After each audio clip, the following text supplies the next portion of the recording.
No! I woke up with tremendous noise and screams. The shaking was so intense that it felt like it reached my bedroom. I checked my phone to see if it was an earthquake, but there was no alerts. It was still 4 o'clock in the morning. I calmly tried to figure out what was happening when I heard moaning coming from downstairs. I rushed to the source of the sound and found my mother-in-law collapsed near the staircase, with a wine bottle lying beside her.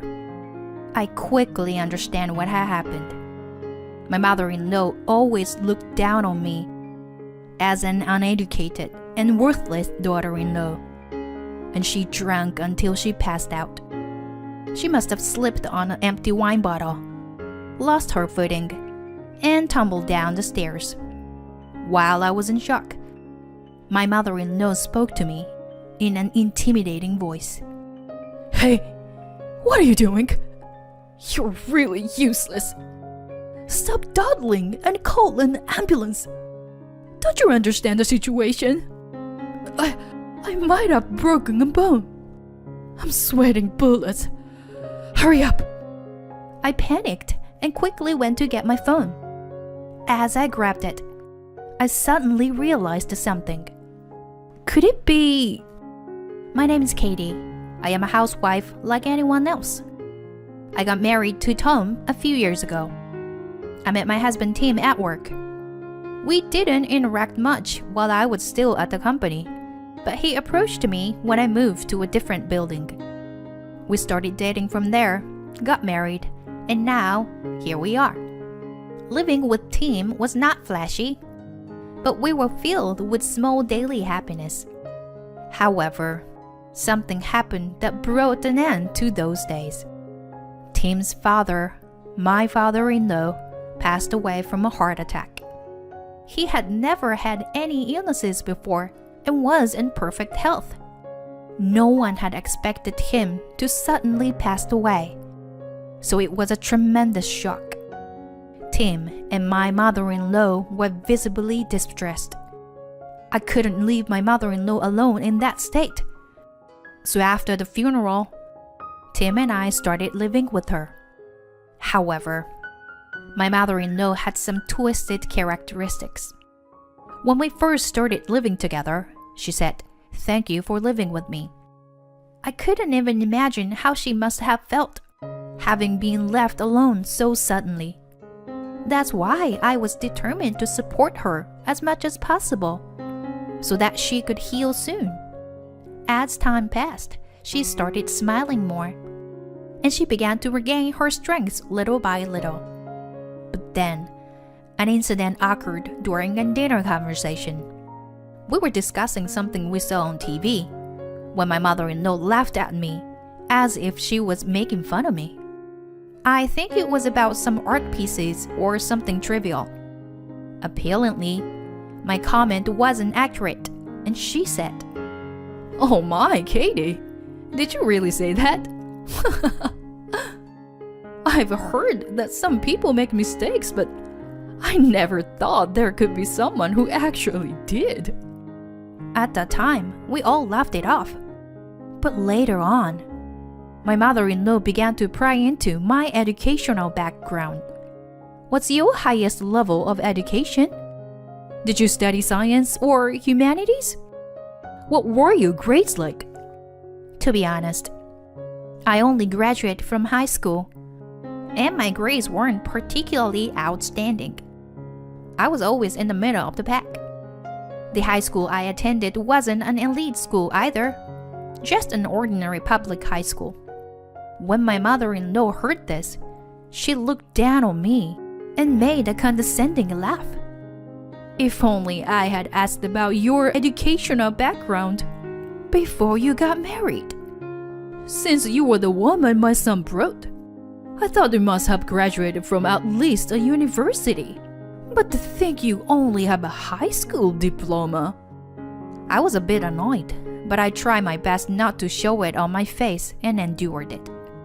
From what I heard, my mother-in-law, as well as my late father-in-law, graduated from a famous university, that everyone has heard of. Well, from their point of view, I must have been low educated. However, once you become a member of society, your educational background isn't everything. Your character is tested in countless situations. But ever since then, my mother-in-law's catchphrase for me has been, "This is why high school graduates aren't good enough." She always found something to belittle me about, like how I calculate the cost of shopping, or my knowledge of current events in politics and economics. Her criticism about my low education even extended to things like not liking my cooking or how I do my cleaning and laundry. Why can't you understand what I'm saying? Oh, right. You only graduated from high school, so you can't even understand words properly. It's really pitiful to have no education like you. Every time she said something like that, I wanted to retort. But whenever I showed even a hint of opposition, my mother-in-law would say something like this. Are you saying that to me, who has been grieving for my husband? Do you have any empathy? After being told this, I couldn't say anything anymore. However, these kinds of days continued, and I was nearing my mental limit. I thought about asking my husband to talk to his mother for me. The first time I confided in him, he said to me, "Katie, it's not your fault. Leave it to me." I wonder how much of those words of him meant to me. As promised by my husband, the bullying from my mother-in-law stopped for a while. But after a few weeks, my mother-in-law started to take out her anger on me even worse than before. Since she was upset about being reprimanded by Tim, she didn't just criticize my cooking, but also threw away everything I put on the dinner table right in front of me. I keep telling you that your cooking is terrible, didn't I? Why don't you understand? I've been telling you over and over again, so why don't you get it? When she was in a bad mood, she would even say things like this. You can't even cook. Yet, you want to take my son away from me? This low-educated, immoral woman. Do you have any morals at all? My mother-in-law was beyond reason. Whatever I did, it seemed that nothing was to her liking. As her abusive words became more intense, I turned to my husband for advice more and more frequently. But this time, I had started to speak up against her insults to some extent. Please don't judge me, based on my education alone. But no matter what I say, it doesn't seem to have any effect on my mother-in-law. My husband tried to talk to her and calm her down several times. But yesterday, he finally said something like this. Hey, if mom is saying those things, maybe the problem is with you, Katie. I admit that mom is being hard on you, but maybe it's because you don't understand things properly. If that's the case, then it's pointless for me to try to help you. You should handle it on your own. Meanwhile, my husband has been spending less and less time at home. He says he's busy with work, but he's probably just tired of being caught up in our fights. As a result, I'm becoming more and more isolated from my family. The harassment is only getting worse. My mother-in-law's swearing has become more frequent, possibly due to her drinking. She didn't drink as much when my father-in-law was alive, but now she seemed to be using alcohol to cope with her loss, drinking every day in her upstairs room. I'm constantly being summoned like a servant, being told to bring ice, dispose the empty bottles, and prepare snacks for her drinking sessions. As a result, my sleeping schedule is getting later and later. However, my husband also comes home late at night more often. He smells of alcohol and perfume just like my mother-in-law. Day after day, I'm being bullied by my mother-in-law and abandoned by my husband. And my mental state is finally reaching its limit. On this day, just like any other, my mother-in-law went back to her room after dinner to start drinking again. She yelled at me to bring her more wine, but I wondered why I had to obey her. At this point, there is no kindness left in me to try and stop her from drinking too much. I pretended not to hear and remained silent. However, my mother-in-law just kept getting more and more hysterical, without showing any sign of coming downstairs. You can hear me, right? You damn daughter-in-law. I'm telling you to bring more alcohol. What language do I have to speak for you to understand me? No matter what she said, I didn't react and just blocked my ears with my earphones, listening to music at maximum volume. Occasionally, I heard the sound of my mother-in-law throwing something outside the room, but I pretended not to notice. She can do whatever she wants. About an hour later, I took off my earphones. That the house was now quiet. As I approached the stairs and listened closely, I could hear her snoring slightly. Maybe if I didn't do anything, she would just pass out and go to sleep. In the end, she just wants to use me conveniently by finding excuses for everything. That's all there is to it. If this is how it's going to be, then, starting tomorrow, I will ignore my mother-in-law's calls. I just have to endure a few more unpleasant days. The next morning, No! I woke up to the sound of a loud crash and a scream, as if the room was shaking. At first, I thought it might be an earthquake, but after looking around, I realized that wasn't the case. Instead, I heard groaning coming from nearby. I followed the sound to find my mother-in-law crumpled at the bottom of the stairs, with an empty wine bottle beside her. It was clear what had happened. She must have slipped on the bottle and tumbled down the stairs. Normally, I would have collected empty bottles when I was cold, so there would have been no such danger. As I watched her writhing in pain, a strange feeling washed over me. It was as if I felt she was receiving divine punishment. My thoughts were interrupted by her barking orders at me, her tone one of intimidation. Hey, what are you doing? You are really useless. Stop doddering and call an ambulance. Don't you understand the situation? I might have broken a bone. I'm sweating bullets. Hurry up. I told her I understand, and I went to grab my phone. As I did, I had a sudden idea. A few minutes later, I returned to my mother-in-law's side. Hey, how long do you think it'll take for the ambulance to come? She was pale-faced and sweating profusely, writhing in agony. But there was something I had to tell her. My mother-in-law was waiting for me to speak. I'm sorry, I don't understand your language very well, so I can't call an ambulance. What?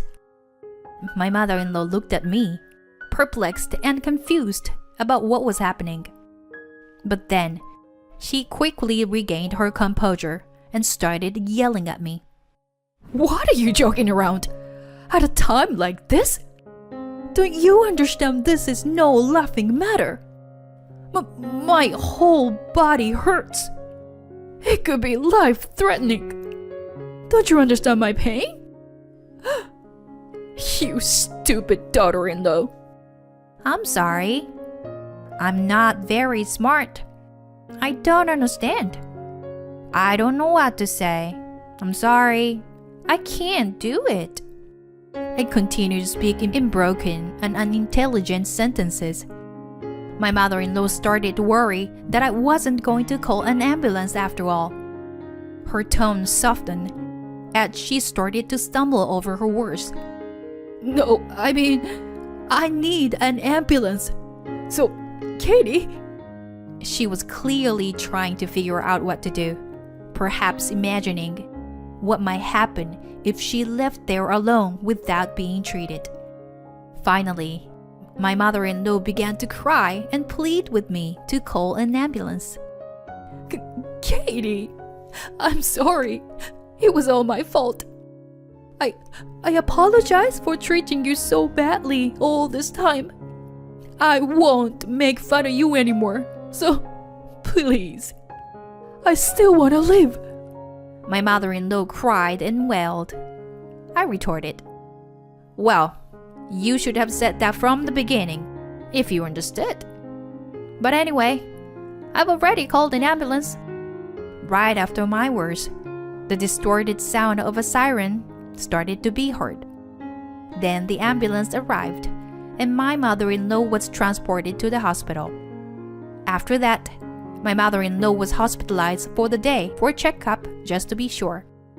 She seemed embarrassed about shouting, "I still want to live," over just a bruise, and couldn't meet my eyes. My husband suddenly appeared in the hospital room and asked, "Is Mom okay?" After he finished worrying about my mother-in-law, he glared at me and said, "How could Mom go through something like this when you were home? What's the point of being a housemaker, Katie?" Sighing, I thought, is it my fault again?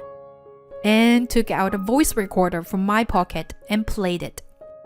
It contained all the abusive language that my mother-in-law used toward me all this time. Some recordings were made when she was sober, while others were made when she was drunk. There was no shortage of variation. "So what?" My husband shouted in disbelief. "So what? Can't you figure it out for yourself? Do I really have to stick to this person's side 24/7? Hell no. I endured your mother's verbal abuse all this time. Besides, her injury was our own fault to begin with. Did you know that your mother is an alcoholic? Of course you didn't know, right? You were never home." My husband tries to make an excuse, saying that he had work to do. "Don't you lie to me. You were probably sleeping around with some woman named Sarah, right?" "Why do you know that?" "There is a fool who hardly ever comes home. And even when he does, he reeks of perfume. Are you still telling me he's not cheating?" When I became convinced of his infidelity, I immediately hired a private investigator. I already had decisive evidence, including the identity of his mistress and the frequency of their affair. I don't want to hear any more excuses or apologies. All I want is a divorce and compensation. I never want to see you or your mother again. Goodbye." Saying this, I left the hospital. As a postscript, I was able to successfully divorce my ex-husband and even received compensation from his mistress, Sarah. Thanks to a voice recorder that had captured my ex-mother-in-law's abusive language, I was also able to receive compensation from her. As for my ex-husband, he was fired from his job due to his affair with a subordinate. My ex-mother-in-law struggled to recover from her alcoholism for a while, but she eventually relapsed due to the stress caused by her son losing his job.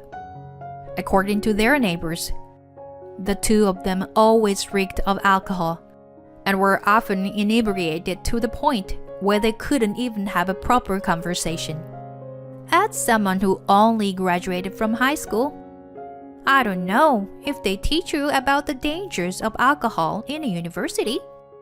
In any case, my experience has made me realize that I need to prioritize a person's character over their educational background when choosing a partner.